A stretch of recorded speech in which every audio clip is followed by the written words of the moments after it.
بسم الله الرحمن الرحیم.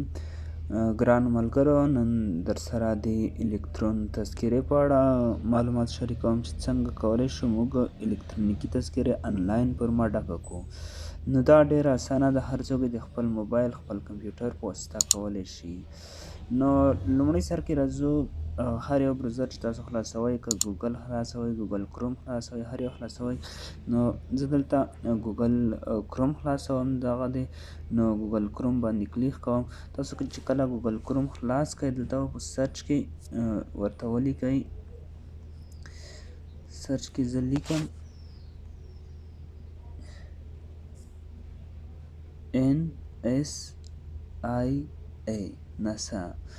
دلته ما چې ولیکلو په دا باندې کلیک کوو، یا په دا باندې کلیک کوو، په یو باندې کلیک کوو، یا په دا باندې کلیک کوو. ګورئ په دا باندې زه اوس کلیک کوم. نو دلته صفحه خلاصه شوه. نو تاسو ګورئ، هر اغلاس خوش آمدید، مهرباني وکړئ ژبه وټاکئ. نو لومړی به ژبه وټاکئ. که چېرته د پښتو باندې پوره برلاسی یئ او یا په دري باندې برلاسی یئ، نو هغه ژبه به ورته انتخاب کړئ. زه دلته پښتو انتخابوم، پښتو. نو دلته د هیلث سیستم، د نوې تذکرې غوښتنلیک، اړین شیان دلته درته لیکلي دي. په دې فورمه کې د کورنۍ مشر لومړی خپل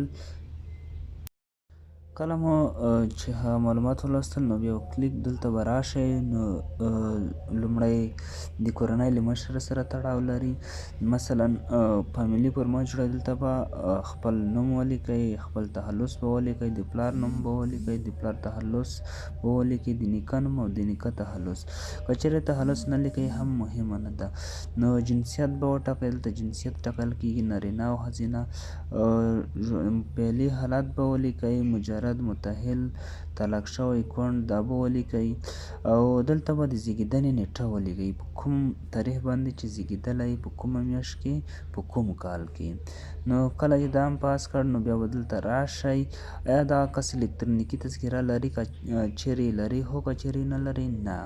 دلته د مور نوم غواړئ، مورنۍ ژبه غواړئ، او نوم په انګلیسي ژبه، خپل نوم به په انګلیسي ژبه ولیکئ او خپل تخلص به په انګلیسي ژبه ولیکئ. د زیږېدنې ځای به ولیکئ، کوم هیواد دی، افغانستان دی یا بل هیواد دی. ولایت به ولیکئ او ولسوالي کلی به ولیکئ. عسکري خدمات به ولیکئ، که چیرې مو عسکري کړي وي نو هو، که نه مو کړي نه. زده کړې به ولیکئ. کله مو چې زده کړو باندې کلیک وکړ، مثلا زه دلته مثال په ډول د زده کړې مو چې کله کلیک کړئ، دلته به راشئ. دلته تاسو ته د څو کټګرۍ درکوي، لومړنۍ زده کړې، 12 پاس، 14 پاس، لیسانس، ماسټر، دکتور. دلته به یو انتخاب کړئ، مثلا ماسټر زه انتخابوم، ماسټر انتخاب شو. اصلي استوګنځای به ولیکئ. له هغې وروسته بیا فعلي استوګنځای د ولایت، کلی، ولسوالي. د ټلیفون شمارې به ولیکئ. برېښنالیک که چېرته لرئ هغه به ورکئ. له بهرنیو ژبو سره بلدتیا، انګلیسي یا بلې کومې ژبې سره بلدتیا ولرئ هغه به ولیکئ. د هېواد له نورو ژبو سره بلدتیا، یعنې د خپل هېواد د ژبو سره کومو ژبو سره بلدتیا لرئ، مثلا دلته اوس درته رااړوي، یعنې د افغانستان داخلي ژبې چې کومې ژبې سره بلدتیا لرئ، نو یوه ژبه به انتخاب کړئ. له هغې وروسته درته راځي د وینې ګروپ دی. وینې ګروپ مو چې څه د وینې ګروپ وي هغه به انتخاب کړئ. نو له هغې وروسته که بیا پوښتنه کوي چې آیا تاسو کوچی یاست که نه. که چیرې کوچی یاست، یعنې یو ځای څخه بل ځای ته ځان انتقالوئ، هو. که چېرته کوچی نه یاست، ځایي یاست، نو نه به استعمال کوئ.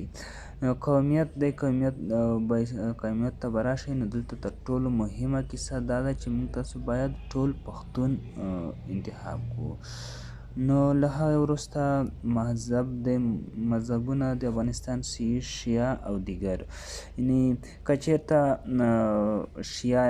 سني یا سني به انتخاب کړئ، شیعه به انتخاب کړئ، یا بغیر له دغه دوه مذهبونو څخه بل مذهب یاست هغه به انتخاب کړو. مثلا موږ او تاسو مسلمانان یو، نو سني انتخابوو.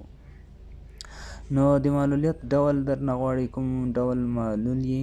نو که چېرته معلول نه یاست، نو نه انتخاب کړئ. کار یا دنده. کار یا دنده کې به تاسو مهم څه به ورته لیکئ؟ آزاد به ورته ولیکئ. دویم طبیعت، که چېرې تاسو د کوم بل هېواد طبیعت لرئ، هو ورته ولیکئ، که چېرته یې نه لرئ نه ورته ولیکئ. د رایې ورکولو ځای دا تر اوسه دومره مهم نه دی، دا باید موږ او تاسو ونه لیکو ځکه دومره مهم نه دی. د اوسنۍ تذکرې معلومات، که کاغذي تذکره چې لرئ نو دلته باید کلیک وکړئ، او که چېرته یې نه لرئ نو په نه باندې کلیک وکړئ. د فایل اپلوډ کول اړین دي. دلته به تاسو خپل فایل اپلوډ کړئ، نو انځور غوره کړئ. دلته چې تاسو وایئ ستاسو ګیلري ته موبایل ځي، یو انځور به انتخاب کړئ، یعنې خپل انځور انتخاب به کړئ، هغه به اپلوډ کړئ.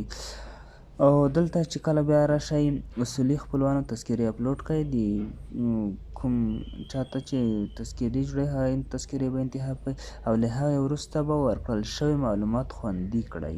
او که چیرې خوندي کول دا معنا لري که چیرې تاسو کار اوس کې بس کول غواړئ نو کار به ودروئ، او که چیرې کار مو پاتې وي پورته کار مو خلاص کړو، دا وګورئ د کورنۍ نوي غړي اضافه کړئ، یعنې د خپل ستا څخه وروسته ستا میرمن، ماشومان دا چې راځي د هغه نومان به اضافه کړئ. دلته به کلیک وکړئ. خو اوس دلته موږ مخکې نشو تللی ځکه چې موږ هلته پاس کومې غوښتنې چې شوي وي، نوم د پلار نوم هغه په صحیح ډول نه دی ډک کړی. دلته ګورئ ټول یې په سره رنګ سره راکړل، نو هغه چې ډک شوي نه وي موږ دلته مخې ته نشو تللی.